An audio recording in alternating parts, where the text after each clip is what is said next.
Hey everybody, happy Friday. So sun is shining and guess what? Tomorrow's first day of spring. We did it. We made it through the winter. I'm excited. It's supposed to be beautiful here on Saturday too. So very excited about that. I am gonna roll off of what we talked about last week. We talked about our thoughts and the impact of them, which can in turn turn into our words. And you guys, when I was kind of looking up things and preparing for this, I could not believe the amount of Bible verses that there are talking about the power of our words.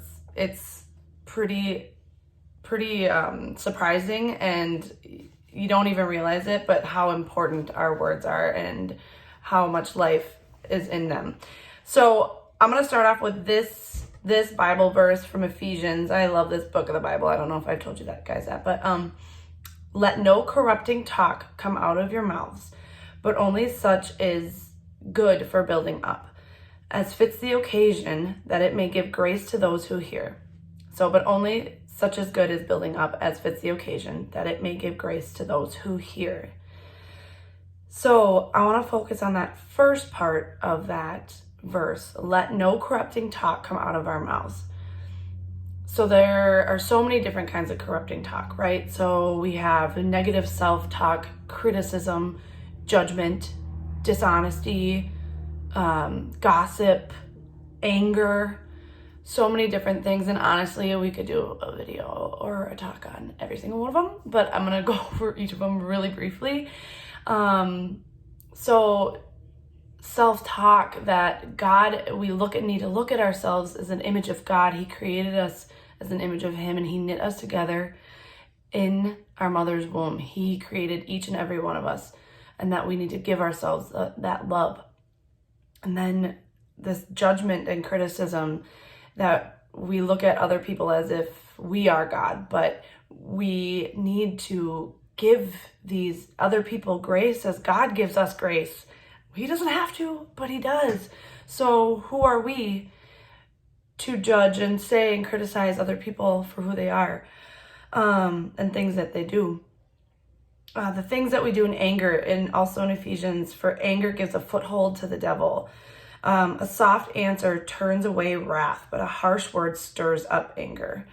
So our harsh speaking to others, where they won't take it as a truth and love, they'll take it as it'll stir up anger in them rather than it being helpful or true and good and kindness. Dishonesty and gossip. A dishonest man spreads strife, and a whisperer separates close friends. It says that all in just one verse. Proverbs. How do you guys say that? I always say Proverbs. I don't know if that's right, but whatever. So main point of kind of going over each one of these types of corrupting talks, as it puts it in that Ephesians verse, is being aware of our words, having more awareness that they shouldn't be chosen lightly, and that God does hear them, and it's important. It says that the tongue has the power to speak life and death, and isn't that the truth? And some examples that I look back and I see those things, I'm like, okay, what are those things that I do? What are my corrupting talks and negative self-talk? I'm like, oh, I just hate the way I look today. My husband's like, stop, speak life. And I love that. That's a phrase we try to use a lot in our house. And then like foul language and anger. That's another one of mine, as much as I'd hate to admit it. But, sorry, referencing my notes here. It's one thing to have feelings and to talk about them, but it's another to sin in those feelings and those words that you're using. So I think a big thing to touch on here is that us ladies really like to vent, right? I vent probably once a day to somebody, my husband, my best friend, my sister, whoever it may be. But there is just a really fine line when it comes to venting. There's a healthy vent and an unhealthy vent. So where something good comes from something bad, where you uncover something you wouldn't have if you didn't discuss it and say it out loud. That's a healthy venting. And that is something that a lot of us need, because we have these very intense emotions that if we keep them bottled up, you'll explode. So it's good to vent in those ways and to talk to somebody that will lead you to God. Are these words from God or are they not? And that's something that we need to really talk about, because sometimes we can talk to people that you think, like, when you're in that angry moment, that they'll kind of feel your fire and you're like, yeah, but that's not good. That's not good. That's not good venting or goodness in our words. And then there's other ways to vent where it can be an outlet. Like, some people will exercise, some people will make music or art or write. I journal when I need to vent sometimes, and that helps me immensely just to get it out. So healthy venting, and then there's unhealthy venting, where you ramble on and you rehash a situation in your head over and over and over again, and it just stirs up more anger or discontent, or then when you're venting to somebody using foul language and hate speech and saying all these terrible things. And then, so it's one thing, like I said, to express it, but then to turn to sin in those moments where we do vent with other people.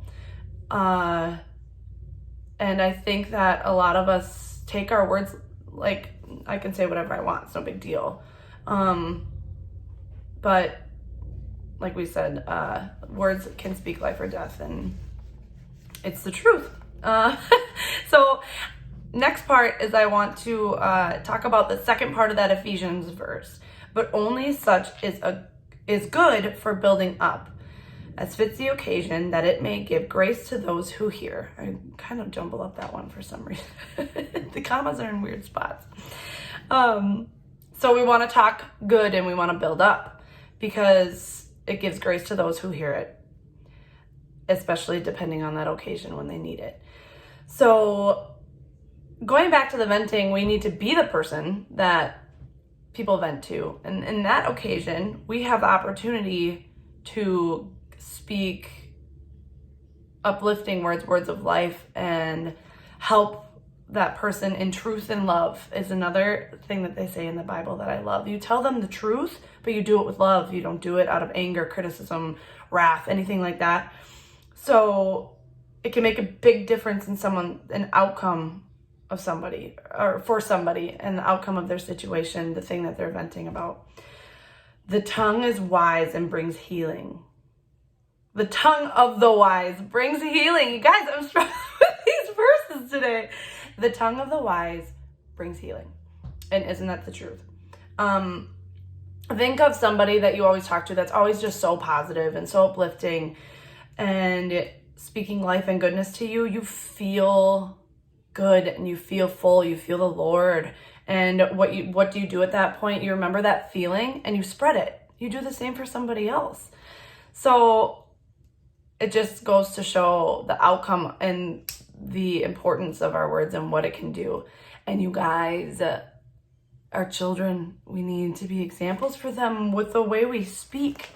I mean, they see, they hear, like, my daughter is getting to the age where she, your kids were at a certain point where you can kind of say whatever in front of them and they don't know what you're talking about. But my oldest now is like, she's listening ears up all the time to everything I'm saying, and we have to be careful. I mean, you can't just speak freely in a sinful manner. Being overly critical, using false language, overly critical to them, yelling, things like that. How do we expect them to be kind, speak life, when we don't even do it or aren't doing it to them? So we have the power to do a lot of good in our kids and showing them how important our words can be. In Proverbs, she opens her mouth with wisdom, and the teaching of kindness is on her tongue.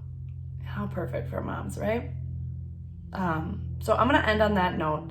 Our words speak worlds, y'all. That's what my mother-in-law says all the time. And it's so true. Speak life. So I'm going to pray. Thank you, Lord, for your word. You give so many answers and you make it so clear while this task is not easy to accomplish, it's not easy to always speak life. Help us to always turn to you with our words, always speak of goodness, filter everything we say to be words of God, and let us be examples to our children and to those that are around us so that they will do the same. All right. Thanks, guys. You have a great weekend. Subscribe to the YouTube channel. I have them on IGTV also. So, yeah, have a good weekend. Bye-bye.